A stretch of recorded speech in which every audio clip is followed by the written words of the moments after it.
eto ng ating balitang entertainment wating-wating. Pasok ang P-pop girl group na Benny sa 30 Under 30 Asia ng Forbes. Listahan po ito ng young entrepreneurs, leaders at innovators sa Asia-Pacific region na mas mababa sa edad na 30. Sa entertainment and sports category, kasama po ang Benny. Kabilang sila sa 4,500 nominees at 300 entries na natanggap ng Forbes sa iba't ibang bansa sa Asia-Pacific. Kasama po ng Bini sa listahan ay ang mga negosyante, aktivista, artist, atleta at maraming iba pa. Relate naman Galing. daw ang aktres na si Dolly De Leon sa kanyang karakter sa international series na 9 Perfect Strangers, kaya naman daw agad siyang umuo sa proyekto. Psychological drama po ang serye na pinagbibidahan ni Golden Globe nominee Dolly De Leon. Bigating Hollywood stars din ang kanyang mga makakasama. At tulad po ni na Nicole Kidman, si Nicole. Yes, Opo. Si kasama niya dyan. Si Henry Golding. Si Henry! Ah, close kayo? At saka si Mark Strong. Si Mark! Oh. At marami pang iba pa. At marami pang iba! Yes! Kaklose ng, kaklose ng araw po ni Dolly ang mga cast. Sa Germany, nag-shooting si Dolly para po sa 9 Perfect Strangers sa set sa isa pong fictional Austrian Alps Wellness Center. At mapapasana all ka sa world-class na produksyon ng serye. Kwento po ni Dolly, Maganda. nakarelate daw siya sa karakter niyang si Agnes dahil nga sa hinahanap niya ang kanyang sarili dito. At alam niya raw po ang ganoong pakiramdam. Mapapanood po ang 9 Perfect Strangers on May 22 sa Prime Video. Nice. Samantala makalipas po ang mahigit isang linggo ay nagparamdam ng napabalitang nawawalang VMX star na si Karen Lopez. Sa kanyang Facebook post mga kapatid, binanggit niyang may pinagdadaanan siyang problemang mabigat mentally and emotionally kaya bigla itong nawala sa social media.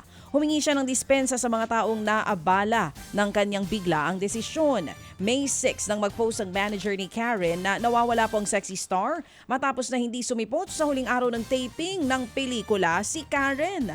Ayon po sa kanyang manager na ipablotter nila ito.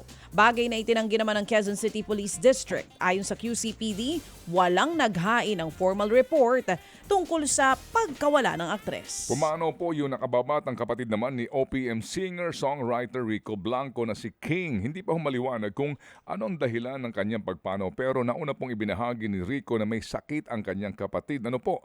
Ito po isang uri ng skin cancer. Tinawag din ito ni Rico na pinakamahirap ng kanilang laban. Wala pang opisyal na pahayag ang singer tungkol po sa pagpanaw ng kanyang kapatid at ang amin pong pakikiramay. Samantala, Buwis buhay naman sa kanyang stunts ang Hollywood actor na si Tom Cruise para sa pelikula niyang Mission Impossible: The Final Reckoning. alam mo, close kami niyan.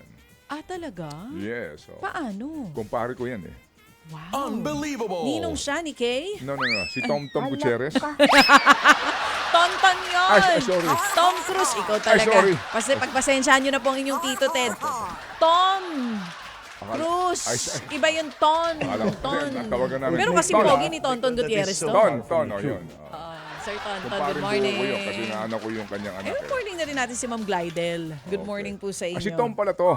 Tom ito. sige, tuloy mo. Tonton. Iba yung Tom sa Ton. Ito nga ang kwento ng direktor ng pelikula. May isang eksena na akala raw niya ipatay na si Tom habang nasa wing ng isang stunt Hindi, plane sa South Africa. Hindi raw kasi ito gumagalaw matapos ang 22 minuto sa labas ng cockpit. Wow. Sa bilis na 140 miles an hour, nakasabit lang sa wing ng eroplanong aktor. Grabe din. Grabe. Wala siyang double. Walang double. Alam It's mo really kung ilang tall. taon na ito? Ilan? 65. Wow. Wow! Tatanda rin kayo. Really? Yes. Halak ka. Pogi pa rin, ano? Talaga ba? Yes. Uy, ito nga. I-google mo. Oo, i-google I-google natin mo yan kung tama mamaya. ba ang aking 65 na yan eh. Oh, Pero, pero- di ba lumanding nga yan doon sa Paris Olympics? Naalala Oo, mo? oo. Lumanding siya. Oo. Naka di ba naka... Oh, ayan nga, ito pong pinapakita natin ngayon no, para sa mga nasa radyo. Itong stunt na ito na nasa wing po siya ng isang eroplano ay siya mismo ang gumawa. Kinabahan yung kanyang Wow. co-actor dahil 22 minutes na hindi gumagalaw si Tom. So akala niya patay na. ang bilis nga po nung mismong eroplano na yung wing po, 140 miles an hour kung saan siya Nagkamali nakasabit. ako, minus 3 pala, 62? 62 years old. Kaedad namin ni Mama Tess. Yes. Ay, sorry. Nagkamali ako. 1960. So, 63 na siya this year.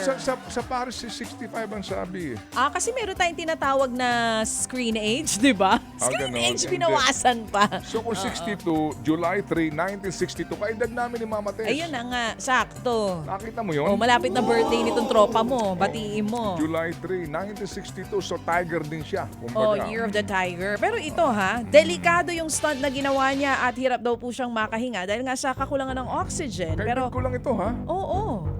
Pinagkakalayo, ha? Kaya kaya mo rin yung ginawa niya. Kaya mo Direk, yung ginawa niya eh. Ha? Tingnan mo yung ganon. Kaya mo pa yan, baby. Yan, oh. Oh, Habang lumilipad yung aeroplano, nakahawak ako sa bakbak. oh, di ba? Hindi naman po nila kinumpirma kung ito na ang huling Mission Impossible ni Tom Cruise. Pero tungkol nga po doon Sige. sa nangyari po na stunt, nakatayo naman daw si Tom at nakabalik sa cockpit para mailanding po ang eroplano. Simula ngayong Sabado, ipalalabas na po sa mga sinihan sa Pilipinas ang Mission Impossible, The Final Reckoning. Ayun, oh. Talaga Bakit? naman. True FM. 63 na rin pala siya, ano?